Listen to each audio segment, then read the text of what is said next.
मराठ्यांकडून एक हजार काढा, नाही तर आंदोलन मी सोडत नाही. आणि मला किमान 2 तरी गॅजेट पाहिजे आत्ता.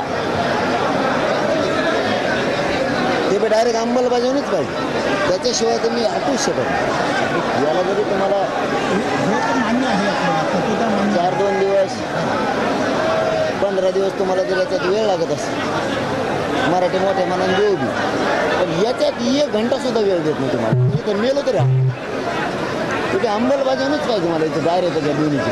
नोंदी असून ते लागते म्हणलं तर मग सगळ्या सोयऱ्याला लावला होता 6 महिने, कधी नाही अंमलबजावणी केली. मराठवाड्यातला मराठा जो कुणबी, त्याच्यामुळे तिथं तडजोड नाही. तुम्ही काही म्हणा, आता काय सरकार असल्यावर तुम्हाला शेवटी समिती असतं, तुम्हाला नसतं बोलता येत. तुम्हाला जे जसं म्हणते तसं करतं तसं कर. ते जर सरकार म्हणलं तू आता 13 महिने झाला अभ्यास करतो बाबा, समिती घे इकडं अहवाल आम्हाला करा, ते का रात्रीच करते. आता नाही परवा दिवशी 29 जाती घातल्या. तुम्ही आत्ता याची अंमलबजावणी करावं तर दोन्ही गॅजेटियरची त्या 2 याला वेळ द्यायला तयार आहेत. आम्ही बॉम्बे गव्हर्नमेंटला द्यायला वेळ तयार आहेत आणि अंश संस्थांना द्यायला वेळ तयार आहे. हैदराबाद गॅजेटियर आहे, सातारा संस्थांच्या गॅजेटियरला 1 मिनिटं सुद्धा वेळ द्यायला तयार नाही आहे.